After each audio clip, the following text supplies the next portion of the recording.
हम लड़कियों को ना जो लड़कों के कपड़े होते हैं ना, कुर्ते, कमीज़, शलवार, ये सब स्टिच करना बहुत ज़्यादा मुश्किल लग रहा था। लेकिन आज की वीडियो में ना ऐसी टिप्स और ट्रिक्स मैं आप लोगों को बताऊंगी ना कि अब आप लोग अपने बच्चों के, अपने भतीजों के, भांजों के कपड़े घर में स्टिच करने की कोशिश करेंगे। वीडियो को पूरा देखिएगा ताकि आप लोग इस वीडियो से कुछ ना कुछ ज़रूर सीखें। अच्छा, यहाँ पर मैंने ना कटिंग कर ली हुई थी शलवार की, लेकिन मैंने कहा आप लोगों को फिर से मैं दिखा दूँ कि किस तरह से अगर शलवार में पस्तंग है ना तो हम कलियों की कटिंग कर सकते हैं। हमें कलियों की लेंथ हमेशा लंबी रखनी है ताकि वो खींचने ना हो और आराम से हमारी स्टिचिंग हो जाए। अच्छा, यहाँ पे ये शलवार थी। अब जो कमीज़ है ना उसका ये मैंने फ्रंट जो है वो छोटी कटिंग की थी और जो बैक साइड है ना उसको लंबा कटिंग किया था ताकि आराम से हमारा जो तीरा है ना वो बन सके। और हमने अपनी स्टिचिंग ऐसे करनी है जैसे हमारे जो टेलर भैया है ना वो करते हैं। अच्छा, यहाँ पे तीरे की सिलाई जो है वो मैंने लगा दी है। अब यहाँ पे हम शोल्डर की कटिंग कर लेंगे और हमें अपने जो गला है ना उसकी कटिंग करनी है। अच्छा, मैं तो अपने अंदाजे के मुताबिक कटिंग करती हूँ कि बस इतना ही जो है वो गला आ जाएगा, इतने शोल्डर आ जाएंगे, तो इतने जो है हम बाजू की कटिंग कर सकते हैं। अच्छा, यहाँ पे ना हमने तीरा जोड़ लिया है, दोनों जो हैं वो आगे जो फ्रंट बैक जो है ना कमीज़ वो जुड़ी हुई है, तो हम इसको इस तरह से हाफ करके ना तो दरमियान में से सुराख करके फिर जो गला है ना वो कट करेंगे। देखिए इसके तरह से ना बैक गला है, इसको हम सीधा करेंगे। उसके बाद फ्रंट से हमने बहुत कम कटिंग करनी है, बाद में हमें चाहिए हुई ना तो और कर लेंगे, लेकिन हमारा जो बैन है ना, मेन चीज़ बैन और पट्टी होती है, तो ये दो चीज़ें हमारी ख़राब नहीं होनी चाहिए। अच्छा, यहाँ पे अभी जो मैंने कटिंग की ना गले की वो थोड़ी की है, बाद में इसको मैं दोबारा से और कर लूँगी।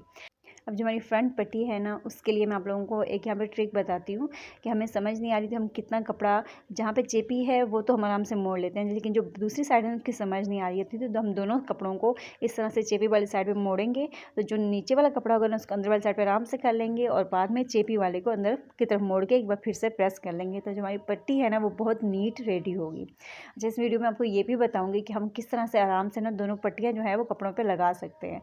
तो जो मैंने दूसरी पट्टी बनाई है ना वो मैंने सिंपल बनाई, मतलब मुझे चेपी की ज़रूरत नहीं थी। यहाँ पे मुझे मुर्गियों ने तंग करके रखा हुआ था कि मुझे हवा नहीं आ रही थी, ठंडी ठंडी हवा चाहिए थी और मैं दरवाज़ा बंद नहीं कर सकती थी और मुर्गियाँ जो है ना वो बार बार अंदर आ रही थी। यहाँ पे हम दूसरी पट्टी रेडी करेंगे, बस इसको हल्का सा प्रेस करके और मैंने इसको स्ट्रेट कर लिया था। यहाँ पे मैं आपको बताती हूँ, हमने यहाँ पे लेंथ चेक करनी है कि कितनी लेंथ पे दोनों पट्टियाँ लगेंगी।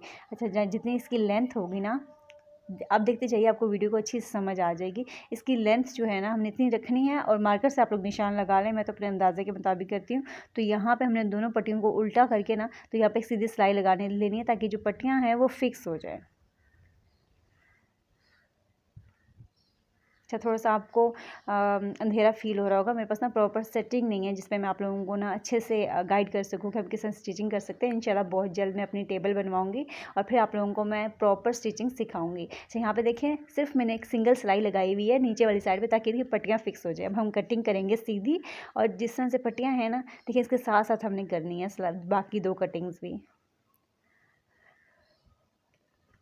दो जाएंगे साइड पे कट ताकि पट्टी के अंदर ये वाला कपड़ा आराम से जा सके।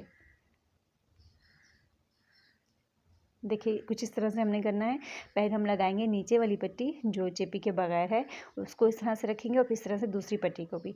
अब यहाँ पे मैं कटिंग करी थी शलवार के लिए, जो पाइंचे की चेपी चाहिए थी ना उसकी कटिंग करी थी मैं। यहाँ पे अच्छी वाली जो चेपी है, मर्दाना जिसको बोलते हैं, वो वाला मैं यहाँ पे कट करी थी। और ये इतने मज़े की कट होती है ना, यूँ फाड़ो तो सीधी सीधी पड़ती जाती है, वरना जो दूसरी चेपी होती है ना वो तो मैं सही से कैंची से, अच्छा मैं रिकॉर्डिंग करते हुए ना ज़्यादा कुछ ज़्यादा ही फ्रैंक होने लग जाती हूँ। अच्छा, बस यहाँ पे हम इस चेपी का साइज़ लेंगे, पाइंचे का साइज़ लेंगे, उसके ऊपर ये चिपका लेंगे। अच्छा, ये जो चेपी है ना वो आराम से चिपकती नहीं है, तो हम इस चेपी को हल्का सा अगर पानी लगाने के बाद चिपकाए ना तो ये बहुत जल्दी चिपक जाती है और फिर ये उतरती नहीं है। तो बस हमने यहाँ पे इसका साइज़ लिया और इसको हम कट कर लेंगे।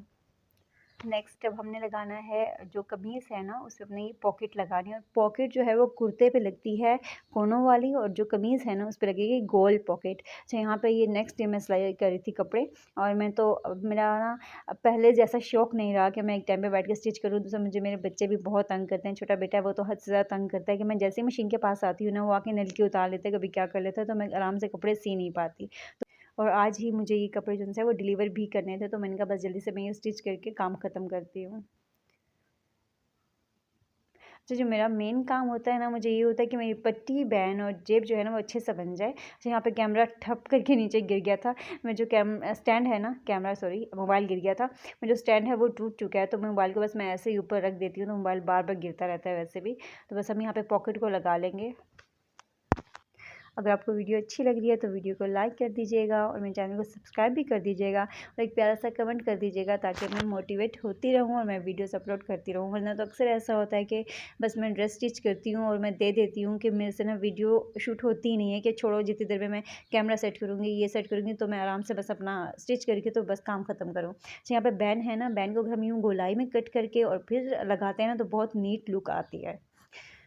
यहाँ पे हम जो सा है वो बैन को रेडी कर रहे हैं। साथ में मुझे होता है मैं बोर हो रही हूँ तो मैं ड्रामा देख लूँ, क्योंकि मैं अपने बेटे को सुला के फिर मशीन के पास आती हूँ। तो उस टाइम पे मुझे होता है कि मैं अब कोई भी सीरियल है ना, कोई एपिसोड देख लूँ। उसकी ज़्यादातर मुझे ना क्राइम पेट्रोल पसंद है, सीआईडी पसंद है, सस्पेंस वाले ना इस तरह के पसंद है। तो शादी के बाद ना ऐसी ही चीज़ें पसंद आती हैं, जो लव और ये सब होते हैं ना, वो तो हमें शादी से पहले अच्छे लग रहे हैं। बस यहाँ पे उनसे वो बाजू हैं उनके जो मैंने फ्रंट पे ना चेपी ही लगा के तो ऊपर वाली साइड। अच्छा, अब जो हमारे बाजू हैं ना, हम उनको किस तरह से शर्ट के साथ जोड़ें ताकि हमारी नीट लुक आए। तो उसके लिए हमें क्या करना चाहिए, कमीज़ देखिए मैंने उल्टी कर ली है और बाजू को सीधा करके हम इस तरह से कमीज़ के अंदर रखेंगे और फिर इसके बाद हम इसकी सिलाई लगाएंगे। इससे क्या होगा कि हमें प्रॉपर जो है वो साइज़ भी पता चलेगा, कहीं चुंट नहीं आएगी और बिल्कुल नीट हमारा जो है ना वो बाजू लगेगा। लीजिए हमारा जो ड्रेस है ना वो रेडी हो चुका है और मैंने शुक्र अदा किया कि काम ख़त्म हुआ। मुझे ना जेंट्स के स्टिच करने ज़्यादा मुश्किल लग रही होती है, क्योंकि बैन और कॉलर इन सब चीज़ों की ना बहुत ज़्यादा टेंशन रहती है। तो बस यहाँ पे जो शलवार है उसके पांचे मैंने 2 सिलाइयाँ ऊपर 2 सिलाइयाँ नीचे लगा ली थी।